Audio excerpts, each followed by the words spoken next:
It's Tina. Welcome back to the channel. Hope all is well. I am here, you all, because I have some blessed mail. Some blessed, happy mail from Sue Crozier. Hey, Sue. So, Sue is not only here on the YT, but she's over on Instagram as well. And Sue is a part of our Crafty Dares page, and I really enjoy her creations.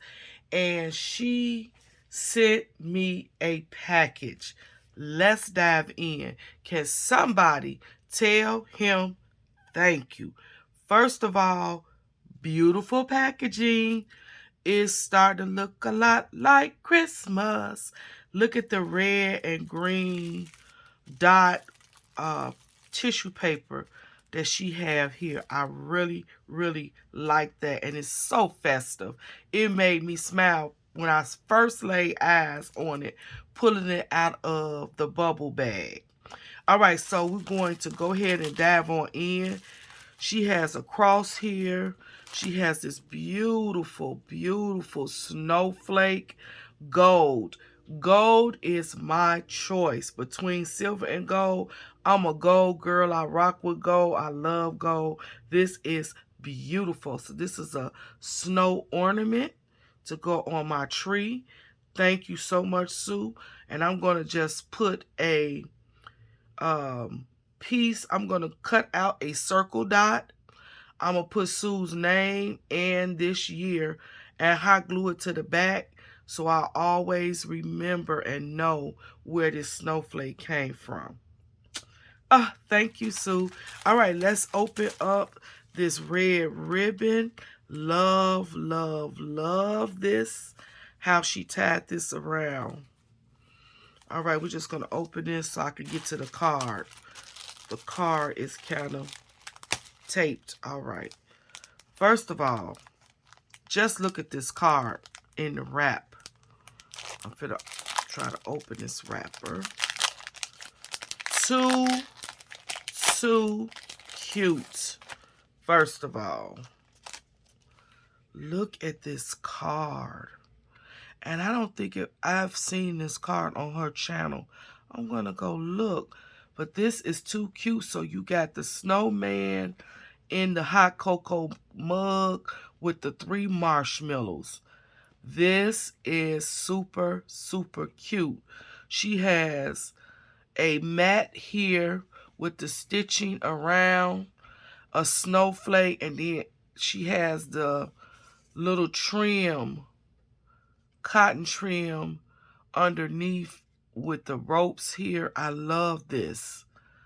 Oh, I love this. Okay, it's a note in here. Hi, Tina. Just a little something to make you smile. I know this must be a hard Christmas. Yes, Sue, it is. But just to see your package has just blessed me. So she got in here, XOXO Sue, sending Christmas cheer. And she has that zigzag border. This is cute. I think this is the that die set from Anna White from IO Stamps, if I'm not mistaken. Really cute. Her trim comes to the back, handmade by Sue Crozier, 2022. Thank you so much, Sue. All right, let's get into this beautiful package. Excuse me, you all. All right, I want to keep some of this tissue paper, so I'm not going to just tear into it. Beautiful Christmas tissue paper. Oh, it's a frame of something. Oh my goodness, look how beautiful. Oh my goodness, let's move this paper. This is gorgeous. Oh my goodness, Sue. So this is all felt. I got to feel. I'm a sensory type girl. Oh my goodness, you all, the feel of this.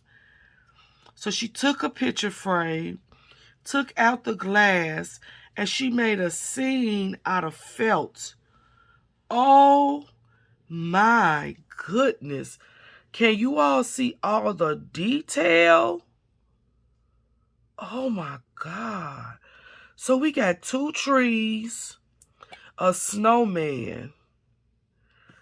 So on this tree, she has tiny, tiny buttons sewed in with different colors, pink and green. Oh my God. Then in this tree, she has those, I'm trying to think of the name of these beads. The real tiny, tiny beads sewed into that tree. This is gorgeous.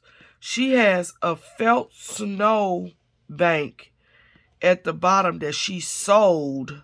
Can you all see that stitching? She sewed that down. Oh my God. And then the stars in the sky. This is priceless. She did a blanket stitch around the snowman. This is so much detail, Sue. Oh my God, sweetie, thank you. This is beautiful. Oh my gosh.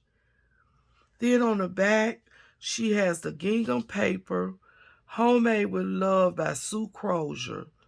Honey, this is nothing but love. Oh my goodness. This is going up because this is the snow season. Thank you so much, Sue.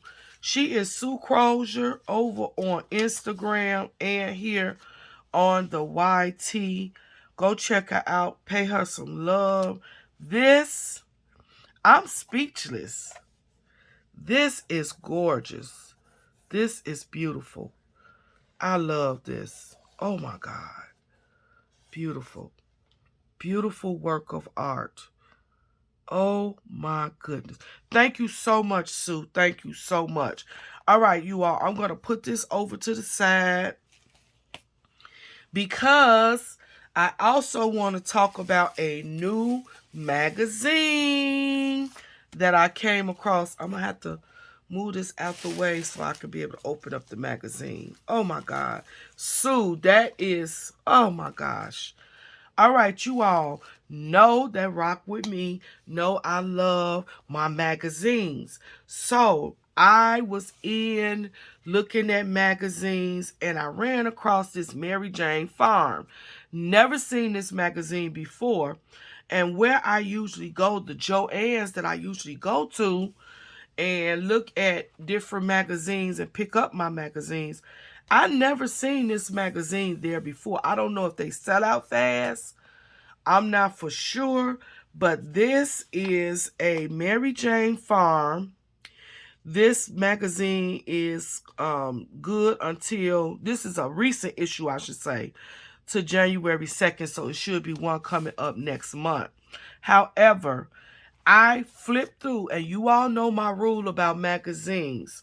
If it's at least 3 things in that magazine that's noteworthy, that like strikes my mind, like pulls me in, a recipe, a article, or anything like that. If it's 3 or more of those, then I feel that that's a magazine noteworthy to go home with me, and I'll purchase it, right? Because I'll read that magazine and read that magazine. So I picked up this Mary Jane and I was flipping through, and instantly I hit like five things that caught my interest. I was like, oh, wait a minute. I think this is worthy to come. Let's talk about the first thing. The feel. And I know y'all finna laugh. Tina, what does the feel of a magazine have to do with it? This magazine cover and the pages has a feel to it like none other. A feel that I really like. I really enjoy. And so I've had this magazine now going on 2 weeks. And let me tell you, I have just sat and rubbed this magazine because I love the paper. I love the feel. I'm a texture type girl. I love the feel of this paper that they're using. Whatever it is, I like it. All right. So that was number one. I like the cover was beautiful. And it just drew me in like Mary Jane. What is Mary Jane? Now, I'm not a farm girl. I grew up in a very small, tiny village, right? But I like farm ideas and things like that. So I was like, okay, let's see what's going on. All right, so opened up this magazine, and right away, the pages. I like the feel of the inside of the pages. I was like, okay, this is a nice magazine.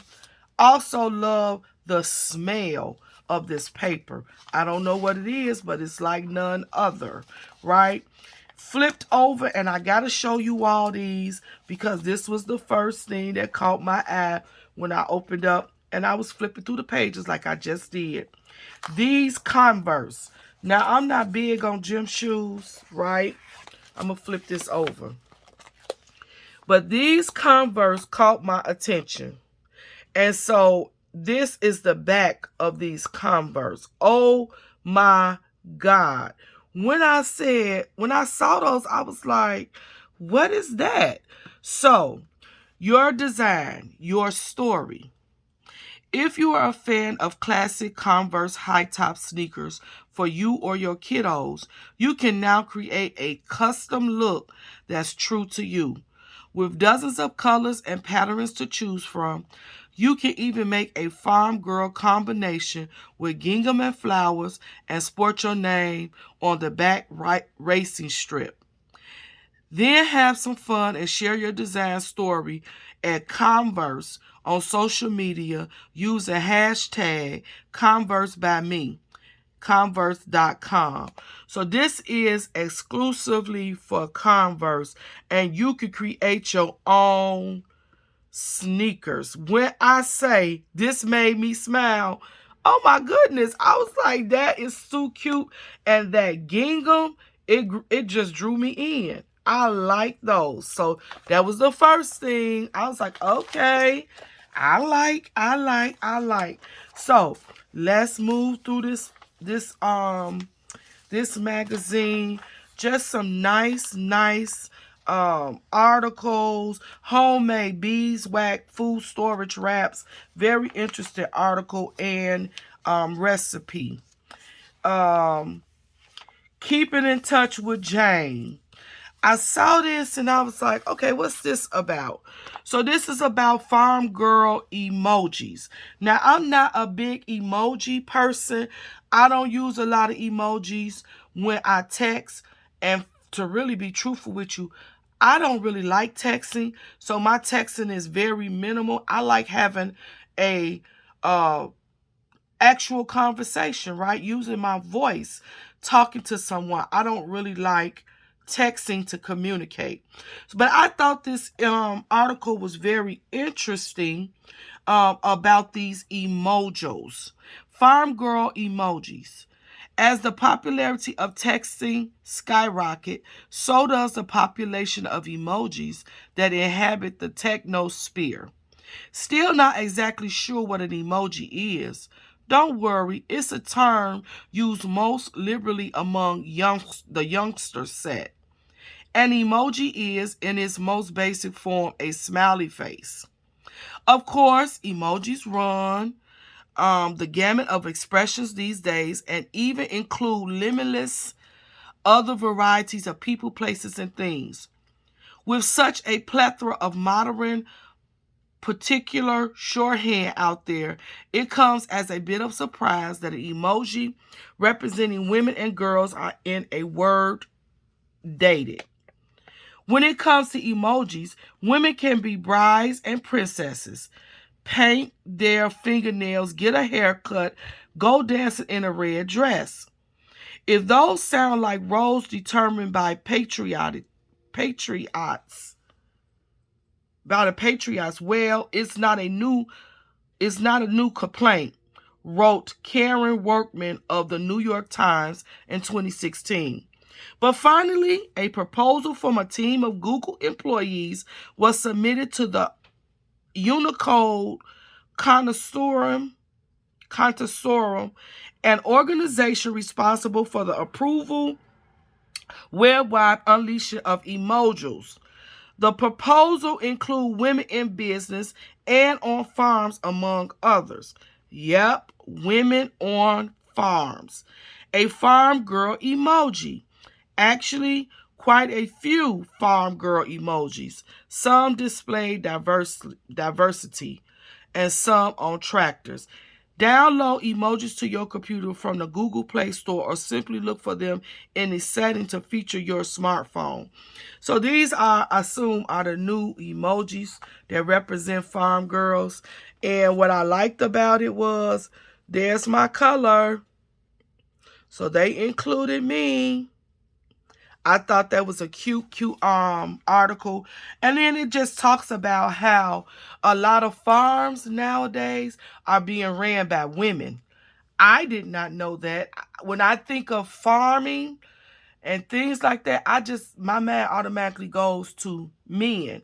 So this magazine has really opened my eyes to a lot of different ideas and different things, and it has educated me on things that's going on in the world that I really, if it was not for this magazine, I probably would have never known.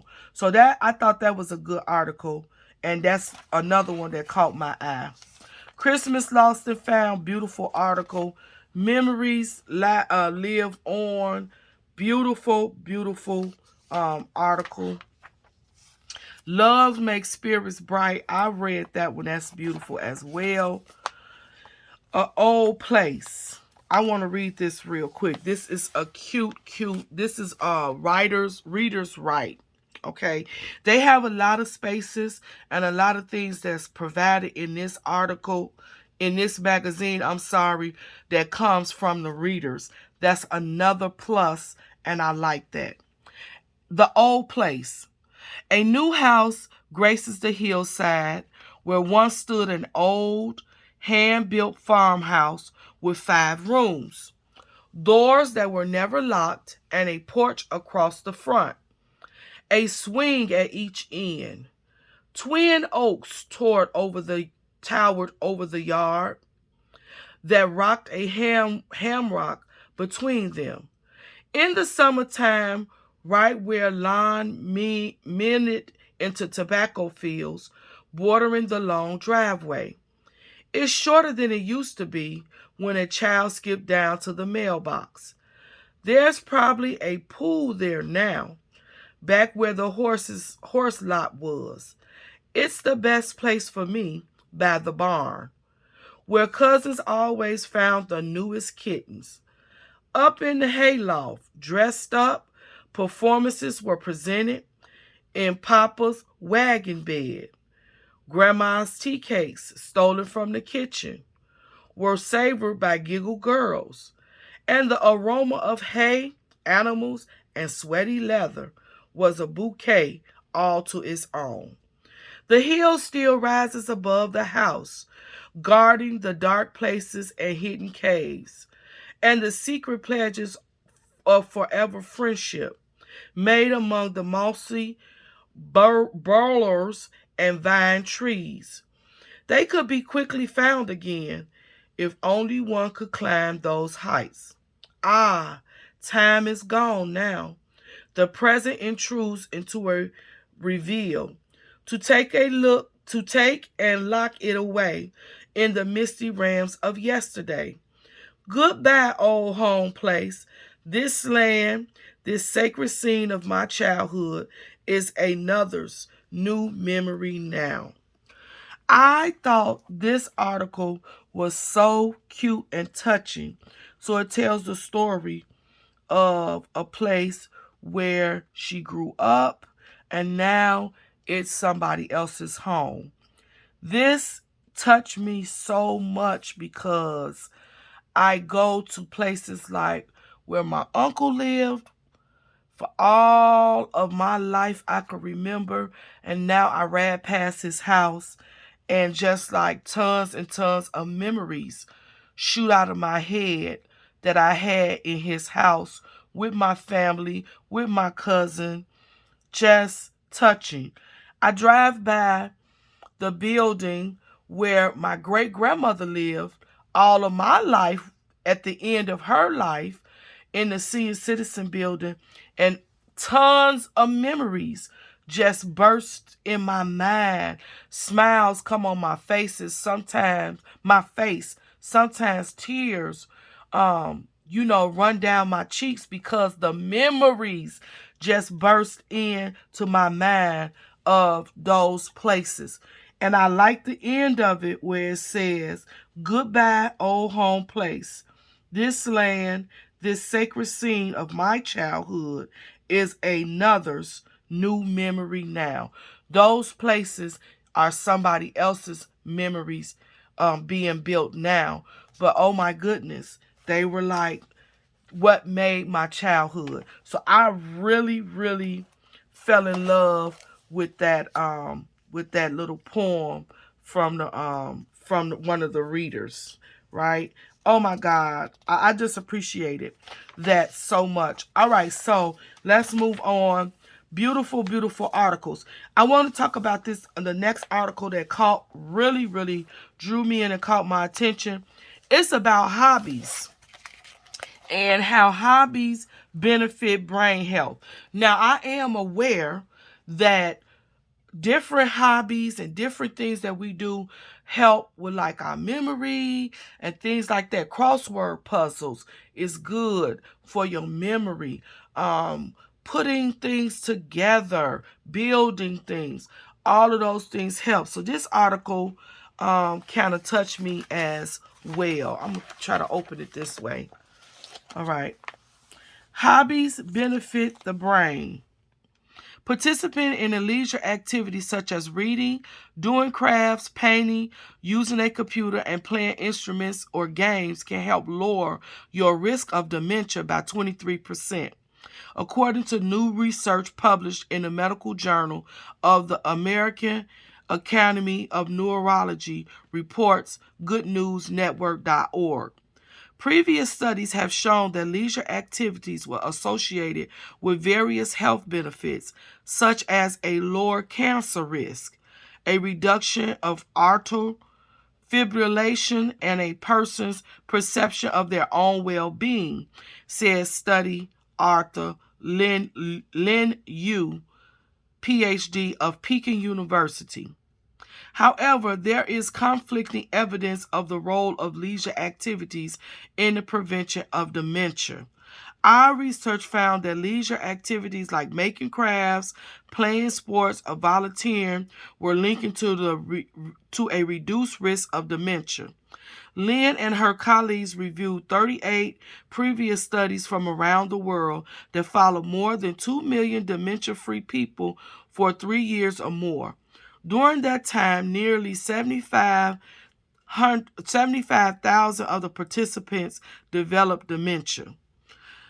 This meta-analysis suggests that being active has benefits, and there are plenty of activities that are easy to incorporate into daily life that may be beneficial to the brain.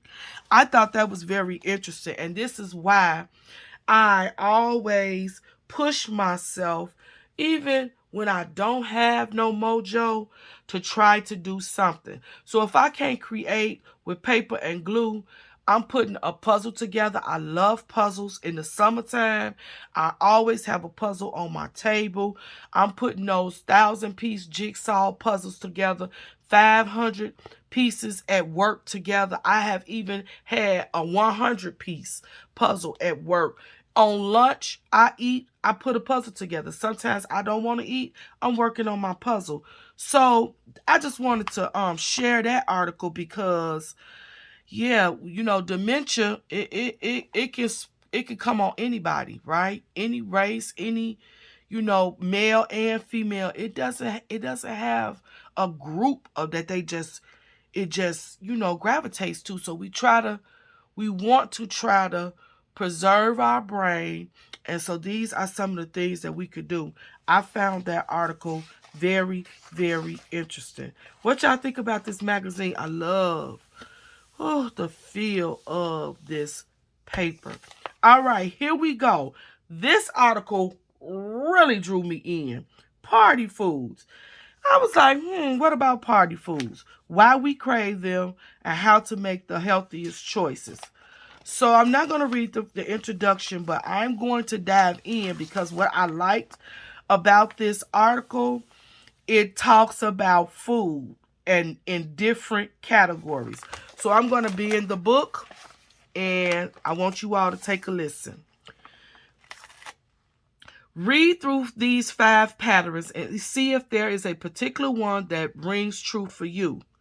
If you can develop insight into why you eat the way you do, you can reframe your mind away from eating emotionally and instead eat intellectually based on what supports your health best. Stop worrying so much about the treats and indulgence you crave and instead figure out why you crave them. Number 1, food is security. For some folks, food represents safety and security. When they are not eating, deep fears of safety and panic may arise. There may be worries about food and the needing to know when and what your next meal will be. If you notice you overeat, it may be an attempt to feel secure and reassured that all is well. You may crave comfort foods such as casseroles, baked goods, or foods that remind you of your childhood. The solution: focus on portion size and reach for high fiber foods. If you tend to eat in this way, it is perfectly reasonable to feed your body foods that comfort it. But the goal is to have reasonable portion size. Another way to provide comfort and a deep contentment to security type eaters is to include lots and lots of fiber so that you feel full, satisfied, safe, and grounded for a long time. This number 1, food is security, I think that speaks to me because I'll eat food because my mind, things be on my mind. I'm agitated. I'm not feeling safe. I'm worried about what's going to happen. I think that this one speaks to me. This solution, portion sizes, I have really been dealing with portion sizes over these past 5 years, and I have gotten so much better. As time go on, my portion size gets better and better. In other words, it's getting smaller and smaller. So portion size, I agree, is a big must. Number 2, food is pleasure. Once again, I already know, I think this is going to speak to me. For some folks, food isn't just about the nutrition, but food is about the entire experience. The smell, the feel, the texture, the flavor, the delight in chewing. In short, food is pleasurable. If this is your style of eating, you may find you are eating because you want the feel of food in your mouth, not because you're hungry. That is so true. Everything I just read about food is pleasure is true. It is about the entire experience. And for me, the entire experience is first the smell, the feel, the texture in my mouth, then the burst of flavors, and then the delight to be able to just chew, and chew. It's pleasurable. This is my style of eating. Here's the solution, you all. Focus on pleasurable drinks you enjoy and consider chewing gum. One great idea for pleasure eaters is to enjoy drinking.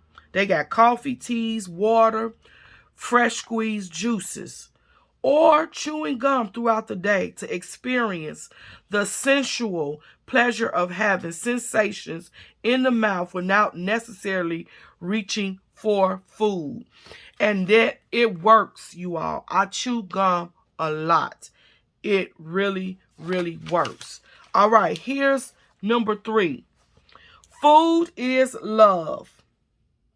Some folks enjoy food that releases endorphins and provide a rush, similar to falling in love. If you follow my blog, you already know how often I blog about eating chocolate. Yep, I'm this type of eater.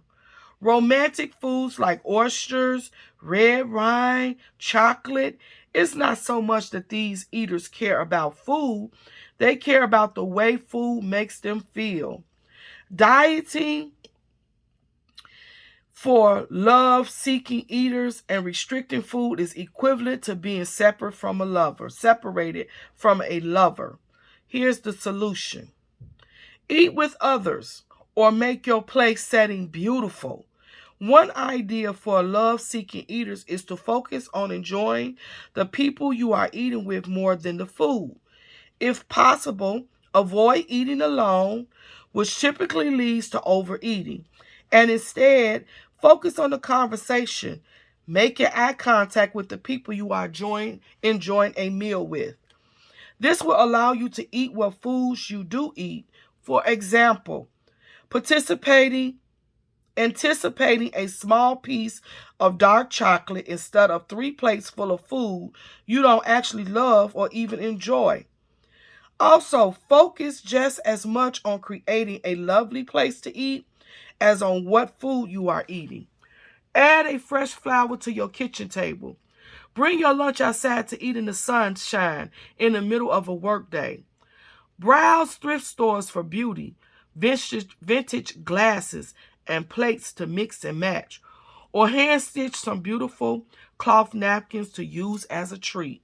I really enjoy Food is Love because I was raised on food. Like everything surrounded about food in my family.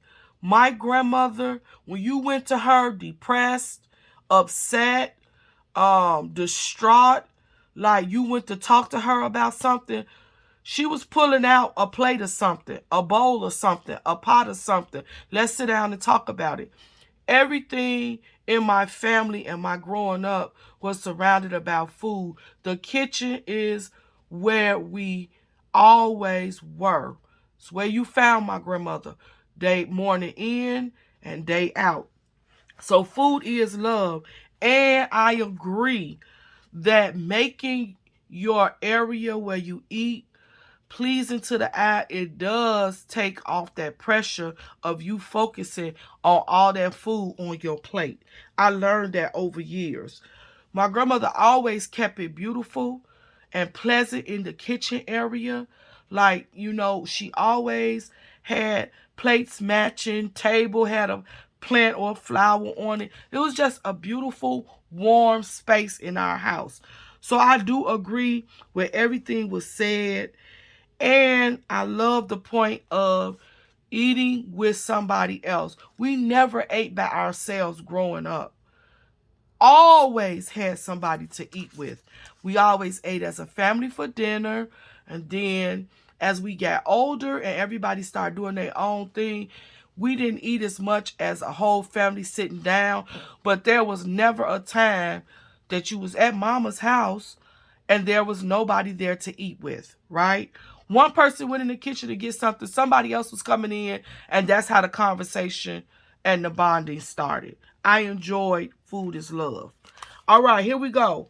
Number 4, food is joy. Some people just love to enjoy a wide variety of food, and this is actually one of their wonderful strengths.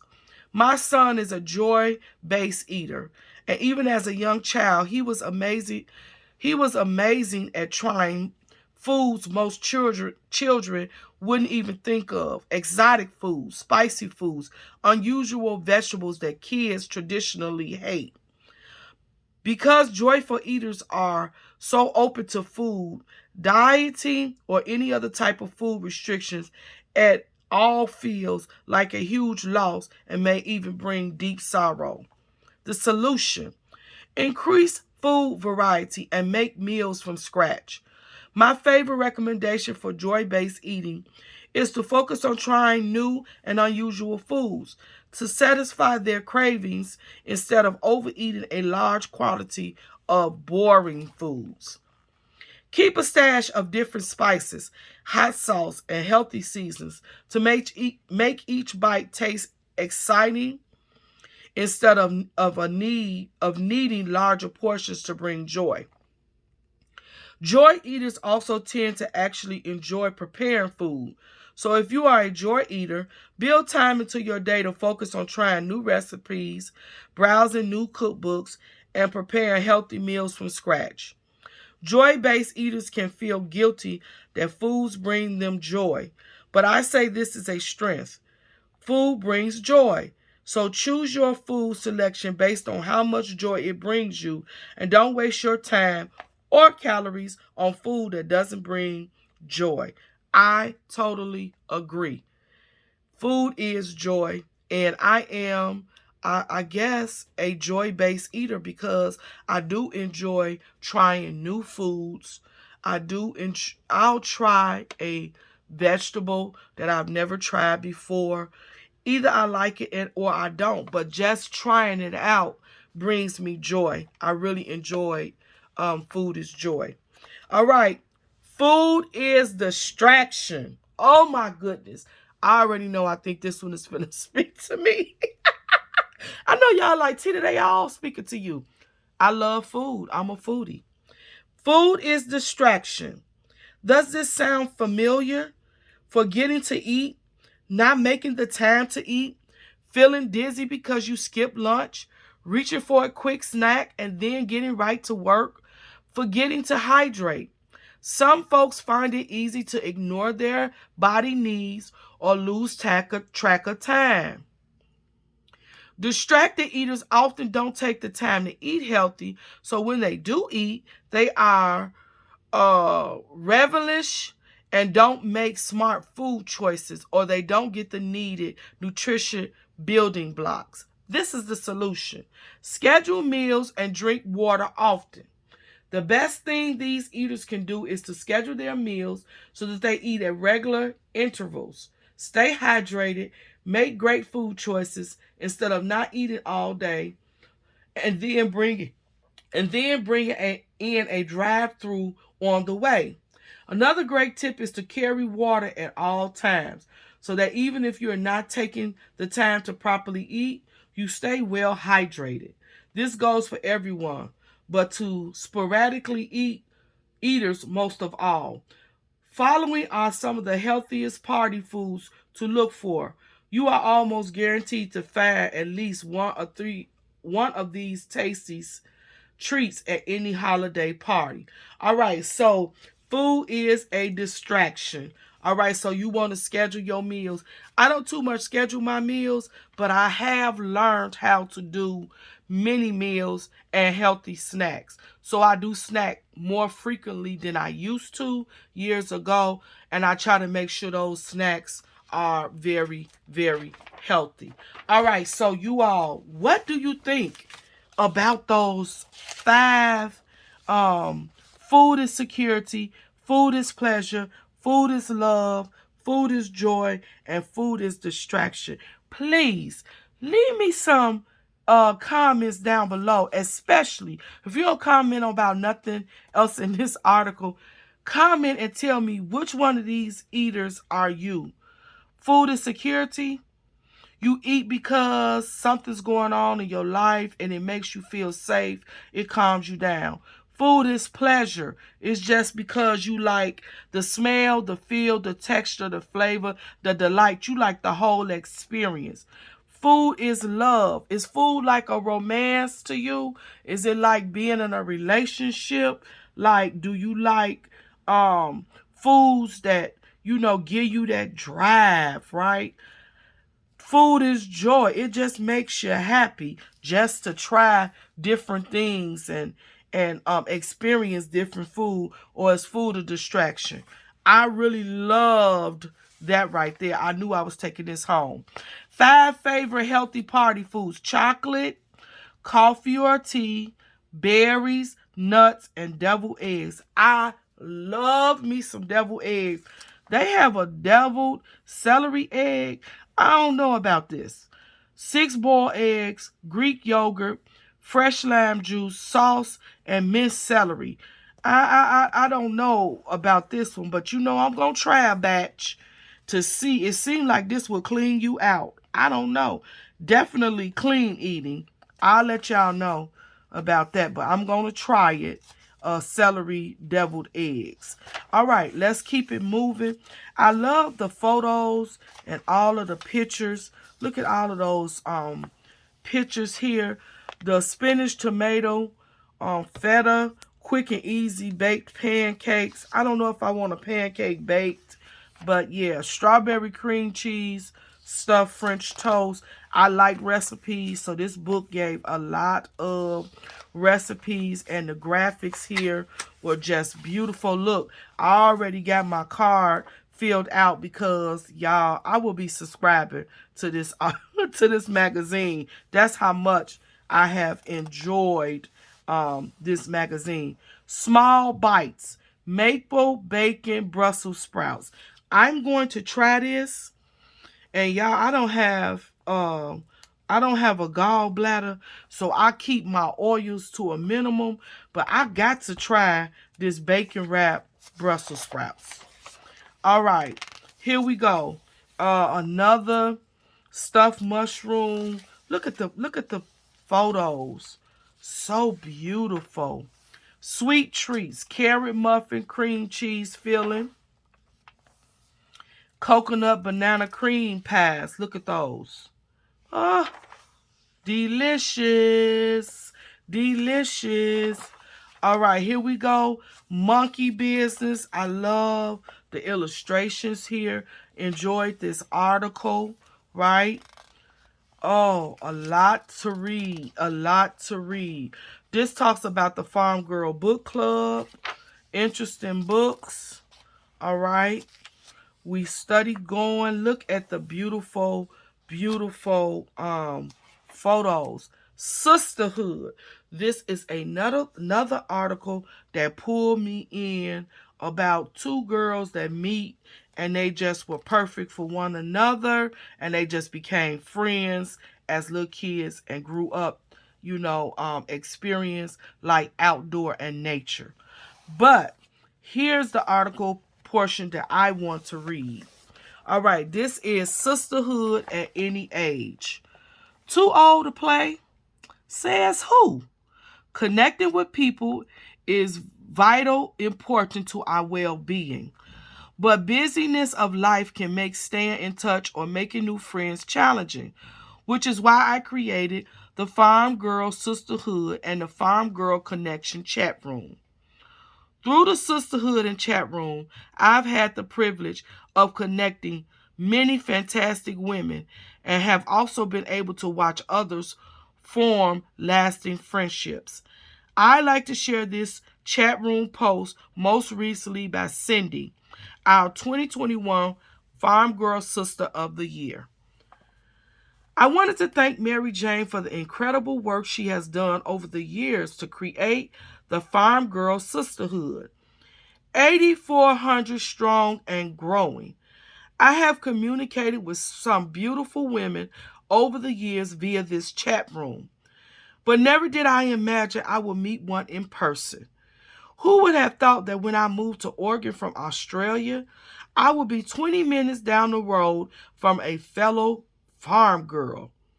Moving can be stressful time, but to have a ready-made farm girl friend on hand with a caring heart, a listening ear, and a wealth of local knowledge is such a blessing. Here's a snapshot of our most recent day together. I'm so grateful for our friendship. Life made us friends. Mary Jane Farm made us sisters. And so here is the photo of them two together. This little portion of the article touched my heart because here on YouTube, I came on YouTube, you all knowing nobody. I came on YouTube after my sixth graders showed me how to start a YouTube channel and introduced me to YouTube and showed me that it was a whole bunch of crafts and other religious stations and things that I like. They introduced me to this. My sixth grade language arts class, my sixth grade students introduced me to YouTube. I knew nothing about YouTube. I came on YouTube not knowing anybody. I have gained so many friendships, so many sisterhood friendships with ladies that I have met here on the YT. I have had the privilege while traveling to different places, doing ministry in different states. I've had the privilege to meet some of the sisters that I interact with every day, every week here on YouTube. I feel closer to some sisters on YouTube than I do my friends right here in my area that I see all the time. This really touched me. And so it doesn't matter that you don't connect or you're not close with somebody that's in arm's reach. What matters is that you make the connection, whether it's via social media or it's via in person. Friendships evolve in different ways. And for me, this touched me because I am the middle child. My brother was the oldest. I'm the middle. Then I have a sister that's younger than me. We are in totally two different worlds. My sister and I. That's my sister. I love her. But we do not connect really on anything because our lives are like totally opposite. We love each other. We see each other when we do. You know, we chop it up, we laugh, we talk about things, but this type of relationship and friendship was so beautiful to me. I wanted to share that article. Now, in this main article about the sisterhood, these two, the mother talks about she had two daughters, and she would assume when they were born that they will be a certain way. And she discovered as they grew and grew and grew, like they were totally opposite, right? One sister likes one whole total different something than the other sister. You know, one sister likes to read, do things outdoors. The other sister is more like kind of like an indoors person, girly type or whatever, right? But the one sister end up finding a friend. And the mother talks about in this article how the one daughter, the oldest daughter, she, oh my goodness, she had friends and she was always having sleepovers. She was always going somewhere else to somebody else's house, birthday parties. She had a big social presence. Where her other sister, the youngest daughter, she talked about friends, but those was just her friends at school. And her mother would ask her sometimes if she wanted to invite some of these friends. Oh, she was like, no, they were just friends at school. Until one day she met one little girl. They clicked so well, and now they're seeing each other outside of school. And now the mother understands that, you know, each daughter was different. How they looked at life, how they experienced life was different. This article was refreshing to me because my sister and I are very different. And though sometimes I yearn to have a more closer relationship with her, I accept the fact that we are two different individuals. Even though we came from the same woman, the same mother, we're different. And there's nothing wrong with that. This article touched my heart. All right, let's move on. Making bouquets out of pattern papers. My grandmother was a seamstress, so I have tons and tons, totes and totes of Patterns, I'm going to try my hand at making a bouquet of flowers out of pattern paper. That would be like Mama's thing. Mama loved flowers. She loved patterns. And so, yes, that's something that I can add to my space just in remembrance of Mama. Love this article. I'm going to give it a try. Right? Crocheting, if you're a crochet person, they had something in here about crocheting. Just a lots of things. All right, you all. This touched my heart. This is about sweet potatoes. I love sweet potatoes, right? And so my grandfather would take the sweet potatoes, bake the sweet potatoes, bust it open, put butter and a little bit of brown sugar and a few drops of honey, and he ate it just like that. I don't like sweet potatoes like that. I like candy yams, and I don't eat them often. However, Mama always grew this sweet potato plant. You all look at this photo. When I turned the page and saw this, oh, so many memories busted my head. Because Mama kept 2 or 3 jars of sweet potato plants in the windowsill. And this is what she used to harvest, you know, to plant her sweet potatoes when it was time for planting season. Sweet potatoes. It's that time of year when we celebrate versatility. Amazing sweet potatoes. Sweet potatoes are starchy and sweet root vegetables that are part of the morning glory family. There are many varieties from dark skin, orange flesh to yellow, red, and even purple skin varieties, with some orange flesh and some with white. All are great sources of fiber, vitamins, minerals, and rich in antioxidants, which protect your body from free radicals. In the U.S., sweet potatoes are often referred to you as yams and vice versa, even though they're different root vegetables. True yams have bumpy, tough brown skin and are more like yucca root in both textures and flavor. Growing sweet potatoes in my climate zone isn't easy, so I thought when I inserted 4 toothpicks into one long sweet potato left over from a recipe, I was merely creating some windowsill greenery. In no time at all, the potato grew roots, sprawling vines that grew multiple inches a day. Once I had vines spilling everywhere, I admired its treachery so much that I Googled how to turn my friend into more sweet potatoes. I found out that if you want your vine to grow sweet potatoes, you'll need to either grow or plant a slip, a rooted vine from the sweet potato. A windowsill vine produced just one, which I popped off and planted in a raised bed in my greenhouse. If yours doesn't produce any slips, pop a vine off and immerse it into the soil in a small planting pot until it grows roots on its own away from the mother plant that grew roots out of its bottom. Guess what we're eating for Christmas dinner? Sweet potato rolls using my very own homegrown sweet potatoes. You all, when I say Mama did this is how she grew her slips to grow the sweet potatoes during planting season. But the vines and the leaves that these sweet potatoes give off are so beautiful. They are breathtaking. Mama kept at least 3 to 5 jars of sweet potatoes in the windowsill. Sweet potato rolls, they gave a recipe. They look good. Tina loves bread.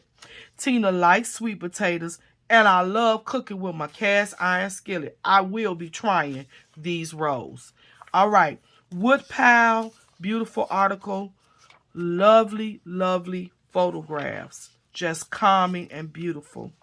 All right, we're getting to the end. It talks about the Amish lifestyle.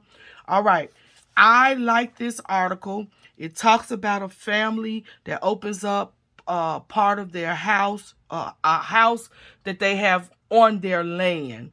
and they opened it up and start putting it out, advertising it for rental, like an Airbnb, right?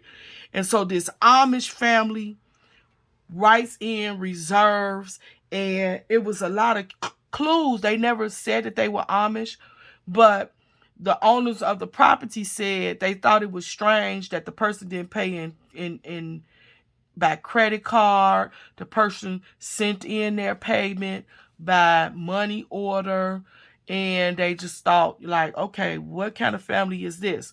However, when the family got there, oh my goodness, they got there and they discovered this was an Amish family coming for their vacation on their property, and they loved the information, just the experience, the Amish lifestyle and things of that nature. I like this little snippet right here. When life gives you lemons, trade them in for coffee. Never seen that. Love that. That is cute. I will be clipping this out. I will be using that in some makes. And I definitely am going to put this in my journal. I really thought that was cute. Now, I'm not big on coffee. I will drink coffee from time to time. I love this. When life gives you lemon, trade them in for coffee. Too cute. They have a sourdough recipe here, and I'm going to try that as well. Very, very interesting.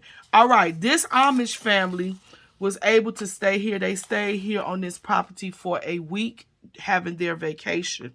And there was this outdoor bed swing that one of the little girls really drew fond of, right? And so she would go out to this outdoor bed swing, and she would just play and have fun, take naps and such of that nature. And she wrote this beautiful, beautiful song. Here it goes. Kicking Back is the title of the song that she wrote. They say to stay in space. Let's start over. Kicking Back. I like it, so I'm laughing. Let me get myself together so I can read for y'all. Kicking Back. They say to stay in shape, find something you like. Walk, swim, dance, run, or ride a bike. Here's an idea. It's not lazying around. It's working out 2 feet off the ground. You don't need weights or fancy shoes. You don't need an app that tells you what to do. You don't need much of anything. All you need is a good porch swing. Here's the course. Kicking back on the front porch swing. Kicking back, you can work out everything. Kicking back, it won't cost you a thing. Kicking back, kicking back. Porch swings fitness, open night and day. There's no contract, nothing to pay. You can do it solo or bring a friend. You'll never want to work out to the end. You might think exercise is not for you, but there's a workout most anyone can do. It's a top-notch fitness regimen, kicking back in the front porch gym. I simply, I love that, y'all. I thought that was so cute. And so we have pictures of different places in the swing. This is what it looks like that in that outdoor swing bed. Really, really nice. Woman at the river. Oh my goodness, I enjoyed this article about this woman and her love for the river. Cooking with cast iron skillet. When I flipped through this magazine and I saw this, I thought it was going to be an article about it. And that really, really drew me in because I love cooking with cast iron. And it says grandma's wisdom. Mama didn't cook with nothing but cast iron. And I love it. We have some recipes back here, and then we're at the end of this magazine. You all, I know that this was a very long video, but if you rocked with me to the end, please put in the comments to the end. If you don't say nothing else, put to the end. Now, if you liked anything about this magazine that I read and I shared, please leave me some comments and tell me what you think. This is what I like about magazines. I could read other people's ideas, other people's thoughts, and I just wanted to share this magazine with you all. I'm excited about Mary Jane's Farm, and I'm glad that I ran across this magazine. I am going to subscribe, and so I'll share as the subscription go along with you. And I hope that the upcoming subscriptions keep me motivated and excited like this subscription did. I gotta let y'all go. I know, Sue, thank you so much, Sue, for this beautiful work of art. I'm excited, you all. You all have a great day. Keep creating, stay blessed, and Tina will see y'all on the next video. Have a good one.